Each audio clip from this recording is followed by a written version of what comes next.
সুন্দর একটা দিনে সকলকে জানাই অনেক অনেক শুভেচ্ছা। বেলা 11:15 মতো বাজে। তো বেবিদের জন্য আমি নাস্তা বানাবো। মধ্য সকালে ওদের একটা নাস্তা দেই আমি। সকলের সুবিধার্থে বলে দেই, সেমাইগুলো এভাবে বয়ামে সংরক্ষণ করবেন। এক প্যাকেটে অনেকগুলো সেমাই থাকে, সেগুলো তো আর একবারে বেবিদের রান্না করে দেওয়া যায় না। আমি কিছুটা সেমাই নিয়ে নিলাম, ভেজে নিব। এটাকে আমি পাউডার দুধ দিয়ে রান্না করব। সেমাইগুলো ভালোভাবে ভাজা হলে নামিয়ে নিব। সকালে নাস্তা খাওয়ার পরেও বাবুদের আরেকবার নাস্তা খাওয়ানো লাগে। তো আমি কিছুটা পরিমাণ মতো পানি নিয়ে নিলাম। এটাকে এখন একটু এলাচি দিয়ে দিলাম, কিছুটা কিশমিশ, কিছুটা লবণ দিয়ে দিলাম। এবার পরিমাণ মতো চিনি দিয়ে দিব।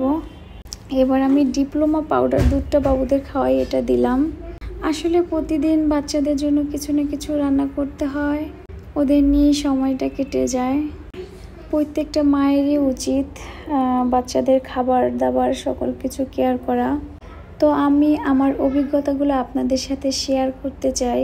অনেক মায়েরা আছে এই রকম ভিডিও দেখে হেল্প পায়, সেজন্য আমি আমার টুকিটাকি কাজগুলো আপনাদের সাথে শেয়ার করতে চাই। দুধটা ফুটে আসলে এবার আমি সেমাইটা দিয়ে দিব। এবার আমি পরিমাণ মতো রান্না করে নিব, প্রায় 5 মিনিট মতো।